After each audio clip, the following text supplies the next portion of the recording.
Hello friends, आज हम बात करेंगे अपने इस वीडियो में trigonometric ratios of some specific angles के बारे में।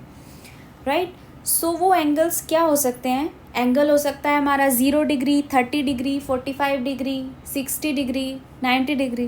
राइट, आपको याद होगा हमने अपने प्रीवियस वीडियो में ट्रिग्नोमेट्रिक रेशोज़ के बारे में पढ़ा था। सो आज हम उन्हीं रेशोज़ को उन कुछ सम स्पेसिफिक एंगल्स पर निकालेंगे। सो आई होप आपको कंस्ट्रक्शन क्लियर होगा ट्रायंगल का 60, 30, 90 डिग्री के एंगल पर।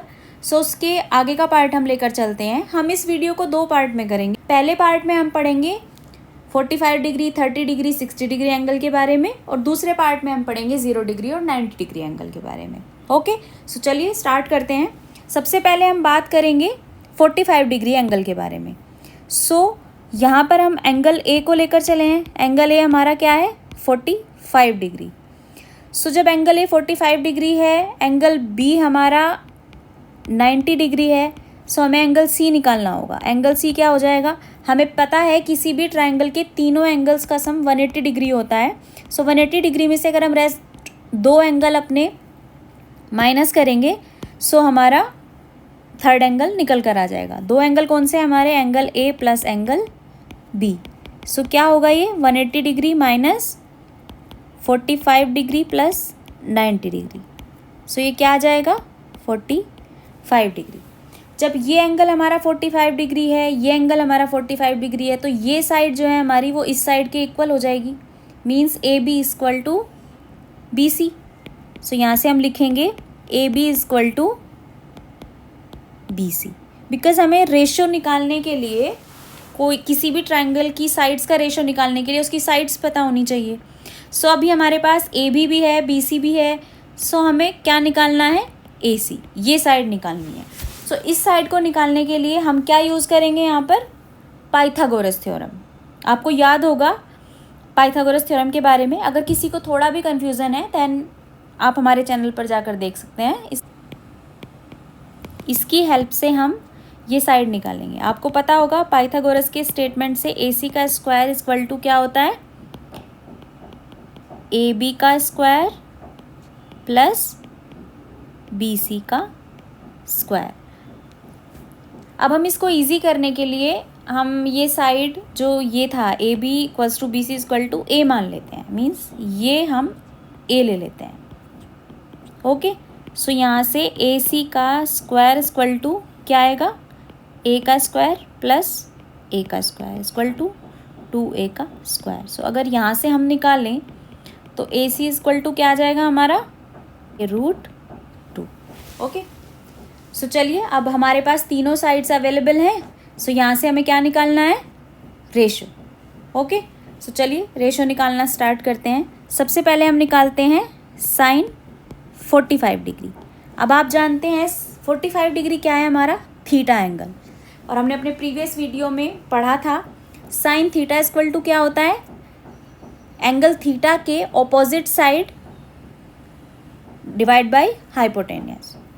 सो ये यहाँ से क्या हो जाएगा? ये हमारा हाइपोटेन्यूस है, ये हमारा परपेंडिकुलर है, ये हमारा बेस है। इसको इजी करने के लिए हम ऐसे लिख लेते हैं। सो हमें पता है साइन क्या होता है? Perpendicular upon hypotenuse. So perpendicular क्या है हमारा? हमने माना था स्टार्टिंग में ए, और हाइपोटेन्यूस हमने अभी निकाला है a√2। सो क्या आ गया? 1/√2। सो साइन 45 की वैल्यू भी आ गई हमारे पास। अब हम निकालेंगे कॉस 45 डिग्री। कॉस 45 हम जानते हैं क्या होता है? कॉस 45 होता है base upon hypotenuse. So base हमारा क्या है? a बाई हाइपोटेन्यूस क्या है हमारा? a√2। सो इसकी वैल्यू भी क्या आ जाएगी? 1/√2। 2 रेशो हमने निकाल लिए। अब हम थर्ड रेशो के बारे में बात करेंगे। थर्ड रेशो है हमारा tan 45 degree. tan 45 degree means tan theta क्या होता है? tan थीटा होता है परपेंडिकुलर अपॉन बेस। परपेंडिकुलर क्या है हमारा? a, बेस क्या है? a equal to 1। सो यहाँ से tan 45 डिग्री की वैल्यू क्या आ गई? 1। अब आपको पता है कोसेक थीटा क्या होता है? कोसेक थीटा क्या होता है? कोसेक थीटा होता है हमारा 1/sin थीटा। सो ये क्या हो जाएगा? √2। कोसेक थीटा की वैल्यू हमारी आ जाएगी √2। अब हम यहाँ से निकालेंगे सेक थीटा, मीन्स सेक, ये था 40 थीटा है हमारा 45 डिग्री। सो यहाँ से हम निकालेंगे सेक 45 डिग्री। सो सेक थीटा क्या होता है? 1/cos थीटा, क्या हो जाएगा? √2। सेक थीटा की वैल्यू भी आ गई। अब हम क्या निकालेंगे? Cot theta. कोट थीटा होता है 1/tan थीटा। 1/tan 45 डिग्री हो जाएगा। यहाँ से cos 45 हो जाएगा हमारा 1/tan 45 मीन्स 1। 1/1 = 1। सो अब हम क्या देख रहे हैं? एंगल 45 को लेकर हमने ईजीली सभी रेशोज़ को निकाल लिया है। अब हम बात करते हैं एंगल 30 डिग्री और 60 डिग्री के बारे में। ओके, यहाँ पर हम एक ट्रायंगल कंसीडर करेंगे, ट्रायंगल ABC। ये होगा हमारा इक्विलेटरल ट्रायंगल, जिसके तीनों एंगल A इक्वल्स टू होगा एंगल B के, इक्वल्स टू होगा एंगल C। मीन्स तीनों एंगल इक्वल होंगे 60 डिग्री, बिकॉज किसी भी ट्रायंगल के तीनों एंगल्स का सम 180 डिग्री होता है। सो यहाँ से ट्रायंगल ABD एक हम लेंगे। हम यहाँ पर इस ट्रायंगल में एक परपेंडिकुलर ड्रॉ करेंगे BC साइड पर A पॉइंट से। सो परपेंडिकुलर होगा हमारा AD। सो यहाँ पर परपेंडिकुलर ड्रॉ करने के बाद दो ट्रायंगल हो जाएंगे, एक ये एक ये ट्रायंगल है हमारा ट्रायंगल ABD। सिमिलर होगा ट्रायंगल ACD के। जब ये दोनों ट्रायंगल सिमिलर हैं सो BD इक्वल्स टू क्या होगा? DC। और एंगल BAD मीन्स ये वाला एंगल ये वाला एंगल किसके इक्वल हो जाएगा? एंगल CAD के, इस एंगल के इक्वल हो जाएगा। फिगर में देखिए, इस एंगल के इक्वल हो जाएगा। सो इसको लेकर हम आगे चलते हैं। ये एंगल हमारा क्या हो जाएगा? 30 डिग्री, बिकॉज ये एक राइट एंगल ट्रायंगल अब बन गया है। ये एंगल हमारा 90 डिग्री हो गया है यहाँ से, एंगल BDA या ABD। सो जब ये 90 डिग्री है, ये 60 डिग्री है, तो ये ऑटोमेटिकली 30 डिग्री हो जाएगा। और ये दोनों एंगल सेम है, तो ये दोनों एंगल हमारे 30 डिग्री के हो जाएंगे। अब हम यहाँ पर ये साइड जो है, ये तीनों साइड इक्वल थी, बिकॉज ये हमारा एक इक्विलेटरल ट्रायंगल है। तो ये तीनों side AB equals to BC equal to AC होगा। सो हम अपने सहूलियत के लिए ये साइड 2A मान लेते हैं। यहाँ से अगर हम इसको A लेंगे देन आपको कैलकुलेशन में थोड़ा सा डिफ़िकल्टी होगी, बाकी हम ले सकते हैं AB। अगर हम ये साइड A लेंगे तो ये साइड हमारी जो है ये A/2 हो जाएगी और ये भी A/2 हो जाएगी। सो इससे बचने के लिए हम इस साइड को पहले ही 2A कंसिडर कर लेते हैं।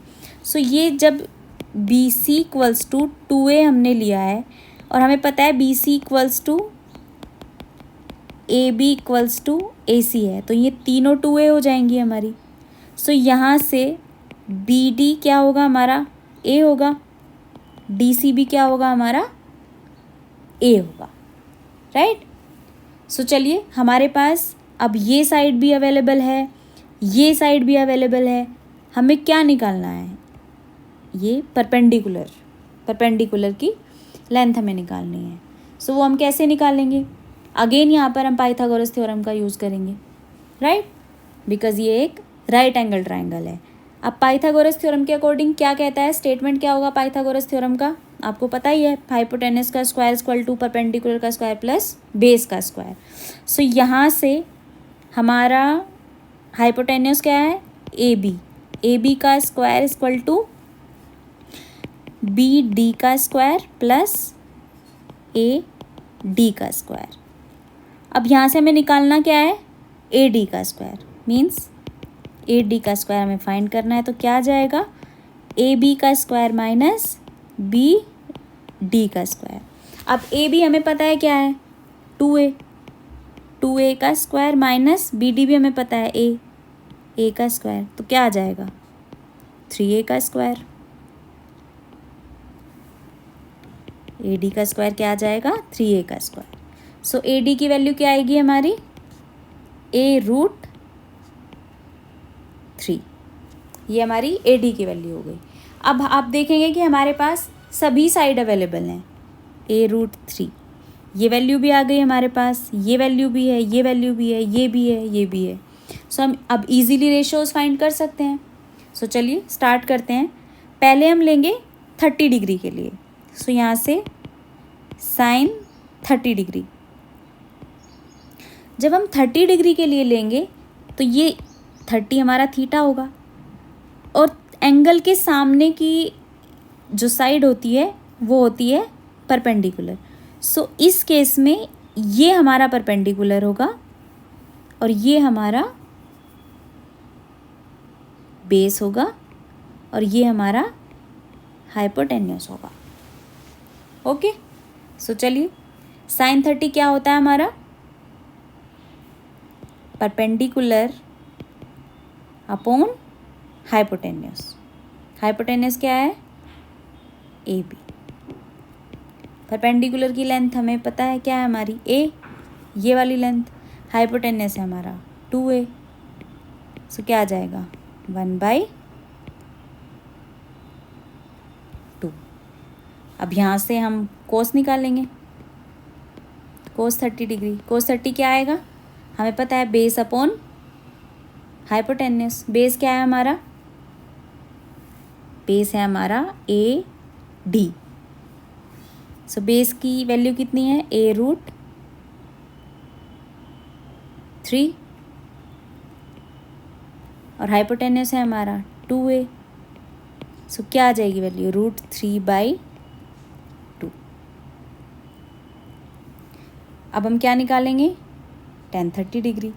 tan 30 डिग्री हमें पता है क्या होता है परपेंडिकुलर अपॉन बेस। परपेंडिकुलर है हमारा BD बाई, ये परपेंडिकुलर होगा BD बाई AD। तो क्या आ जाएगा a/a√3, तो वैल्यू आ जाएगी 1/√3। सो यहाँ से हम कोसेक की वैल्यू निकाल सकते हैं। कोसेक 30 क्या आ जाएगा 2 आ जाएगा, राइट। यहाँ से सेक 30 निकाल सकते हैं। सेक 30 क्या आ जाएगा 2/√3 आ जाएगा। यहाँ से कॉट 30 निकाल सकते हैं, जैसे हमने प्रीवियसली निकाला था। कॉट 30 होता है 1/10, सो √3 आ जाएगा। सिमिलरली हम एंगल 60 के लिए करेंगे। अब थीटा हमने क्या लिया है 60 डिग्री, मीन्स ये। अब इस एंगल के लिए परपेंडिकुलर होगा हमारा ये वाला, ये हमारा परपेंडिकुलर हो जाएगा, ये हमारा बेस हो जाएगा। बिकॉज जो एंगल हम लेकर चलते हैं उसके सामने की साइड जो है वो परपेंडिकुलर होती है और उसके एडजेसेंट साइड बेस होती है।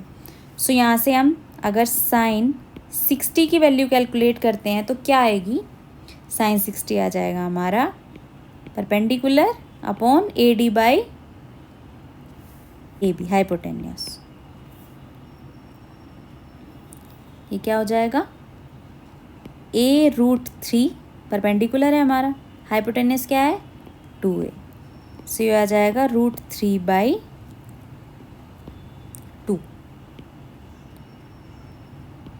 √3/2। यहाँ से कोसेक 60 भी निकाल सकते हैं हम, ये आ जाएगा 2/√3।